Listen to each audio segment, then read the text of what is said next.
Let's get today's show started. It's Monday, the final Monday in the year 2019. And of course, we're entering the final 2 trading days of 2019. Everyone is getting ready for the new year. Welcome to today's edition of Business Morning. I am Bosin Omofaye. We're live to you from Lagos, Nigeria's financial and economic capital. Quite a bit of news in the week of Christmas trading, and we understand everyone were in the boxing in the Christmas holiday. So we'll try to drill down. And the biggest news came from the biggest company on the Nigerian bourse, Dangote Cement, announcing the retirement of Joseph Makoju, his group managing director and CEO, and the onboarding of a new GMD in the new year, February the 1st, 2020, for Michelle Pucheshos, who is the managing director, the outgoing managing director of Lafarge Africa, a major contestant with competitor with Dangote Cement in the market. This and other stories we're putting through to Rotimi Fakaijo, who is a market expert. Is joining us live from the trading floor at the Nigerian Stock Exchange. Good morning, Rotimi. It's good to have you on the program. Hope you had a good weekend. Good morning, Bosin. Okay, let's hit the ground running. It was quite good. Quite good. Thank you. So when Dangote Cement issues when a company the size of Dangote Cement issue a notice of replacement of a group managing director or the top end of the company and announces a share buyback offering, I'm sure you market traders and analysts, your ears are up as to what is going on in this company. What is the end game here? Well, I think two major events are happening for Dangote Cement, as you have rightly mentioned. The one for the retirement of the incumbent CEO, Mr. Makoju, and also the incoming CEO, Mr. Pucheshos.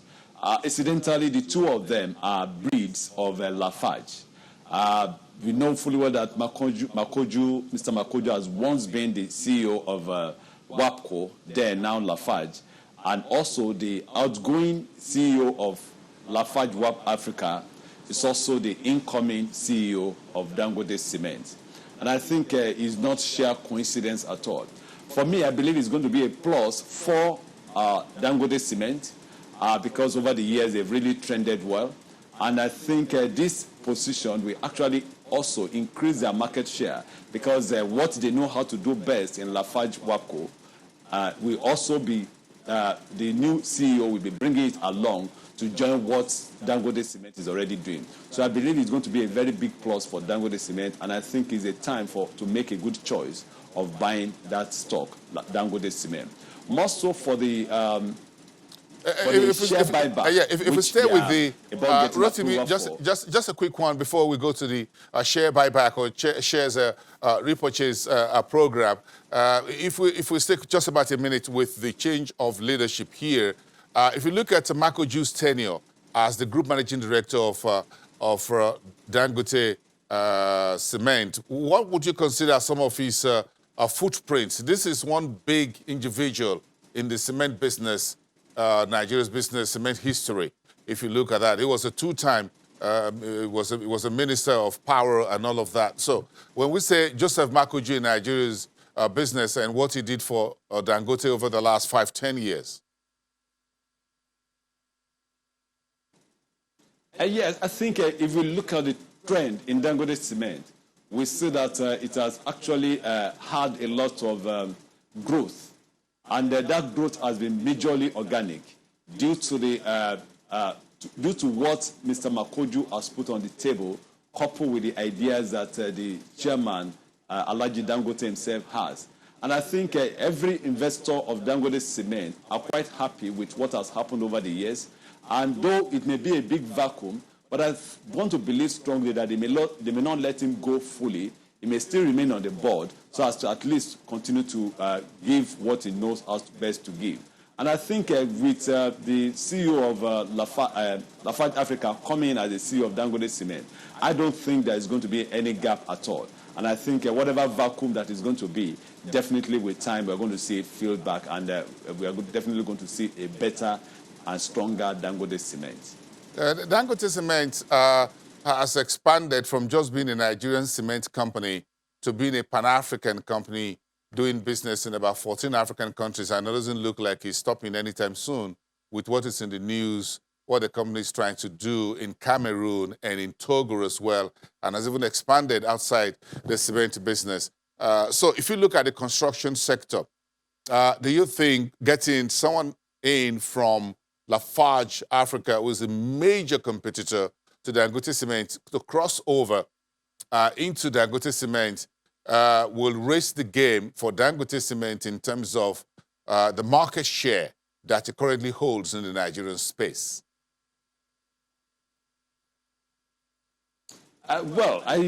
Presently, I believe the market share of Dangote Cement is in the neighborhood of 60 to 65%, and that is quite huge. And anything that we add to that will make them a major domineering factor in that industry. And I think with what is coming up right now, there is no way Lafarge Africa will not lose market share to Dangote Cement. And I believe that strongly. And that definitely will go a very long way for Dangote Cement. Not just a Nigerian player, but also a global player, because it's also extending his territory beyond Africa continent. And I think definitely we will see a stronger, more viable, more profitable, and sustainable company in Dangote Cement Company as time goes on. Okay. Well said. But let's talk about the share buyback. I'm sure when it comes to share buyback, that goes to cash on hand, I'm sure, for you folks who are holders of Dangote Cement shares or who trade on behalf of clients. Yes, I think for the share buyback program, which is going to start, I believe there has been a lot of transparency concerning it, no shady deals, everything being thrown open, even as they have not started. The news have been around, and the news was confirmed when it hit town, and the processes are started, although the program itself has not commenced. I believe that definitely this will mean a better company at the end of the day for investors. Because, for instance, the price of a company is largely defined with what we have seen in the Nigerian foray, even outside, by the number of shares and also the number of shares in issue. Take, for instance, Dangote has 17 billion shares and the price is trending at 140. Nestle has 792 million shares, less than a billion, and the price is trending at over 1,400. So there is a close relationship also with the earnings per share. So I believe it's going to be a big plus for Dangote Cement by the time they do the share buyback and also the reconstruction of their shares.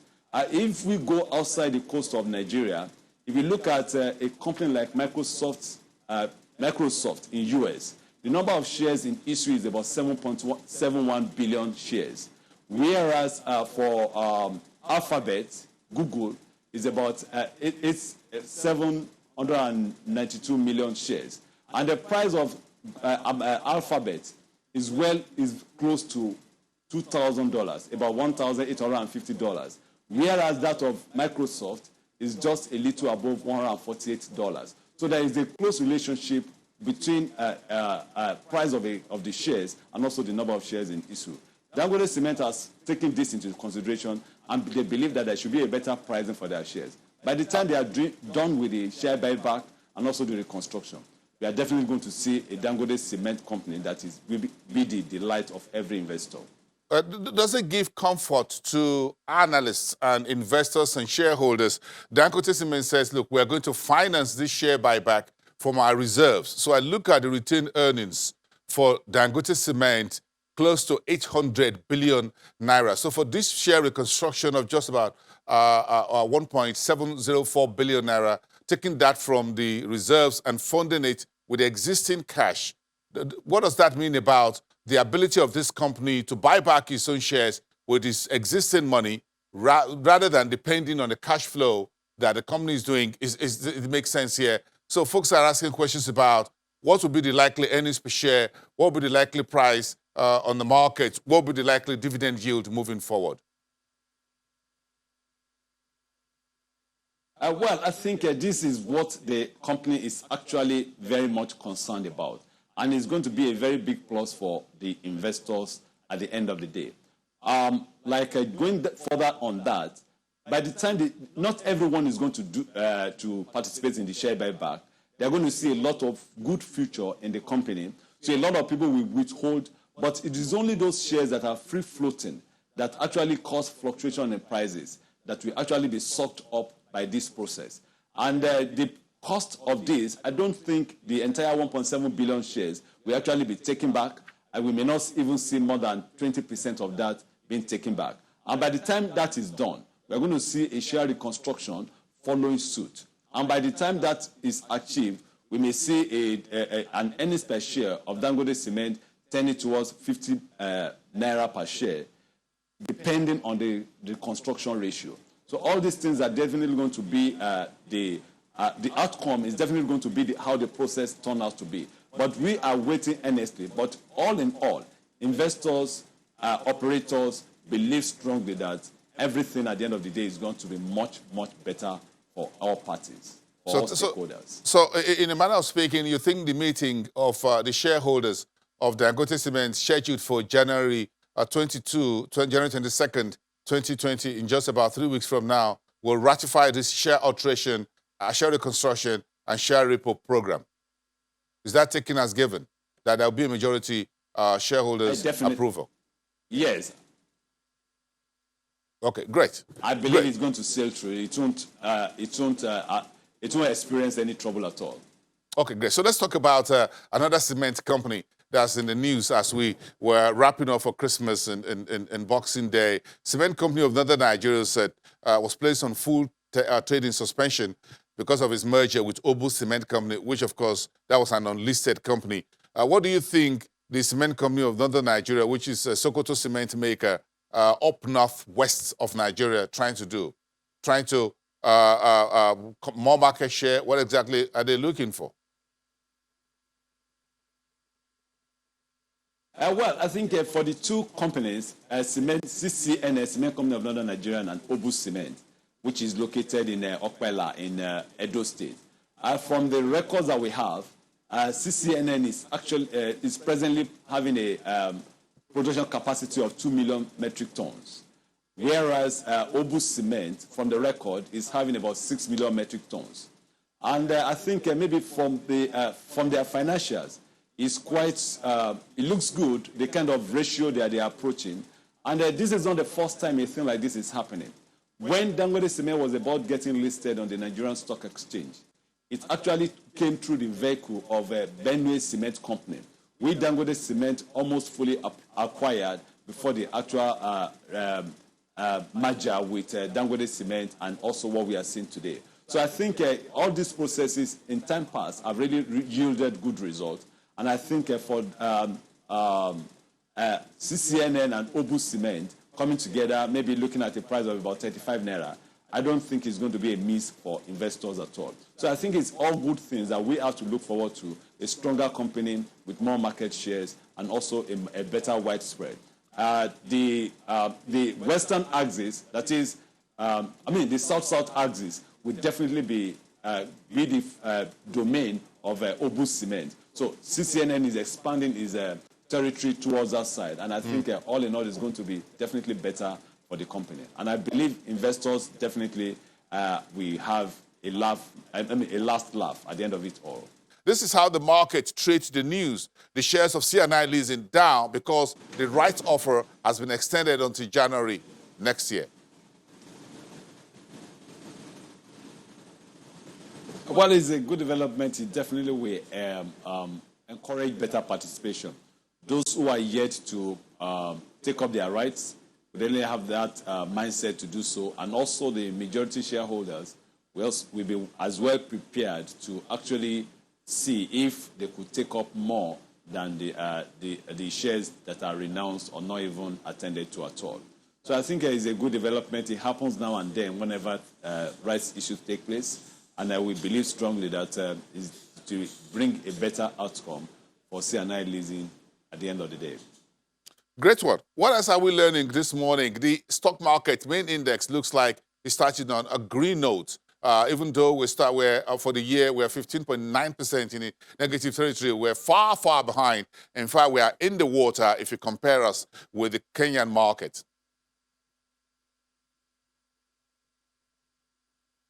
Well, I think today, I don't know, it's going to be a mix. We expect that for end of year, there should have been, the activities should be hyper by now, but it's not really so. But I want to believe that we may have something good coming today, just as we had it good for Nestle, Nigeria PLC last week.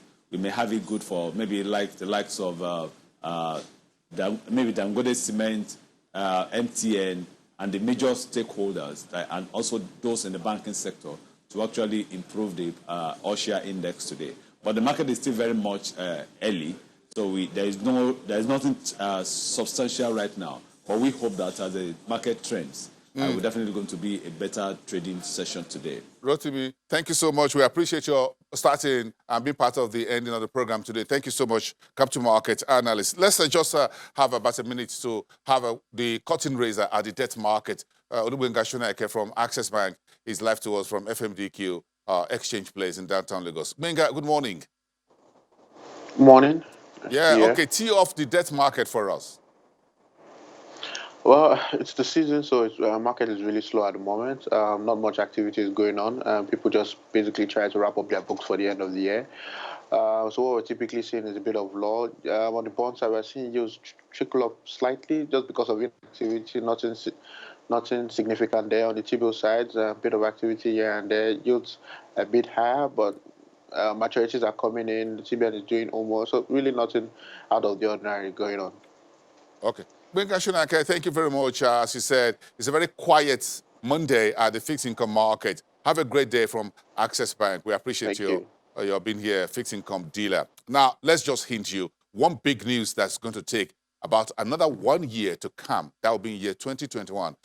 All the securities exchanges in Africa are putting together a new project that will allow about 7 of the stock exchanges on the continent to get linked up, and you can trade one stock across 7 platforms.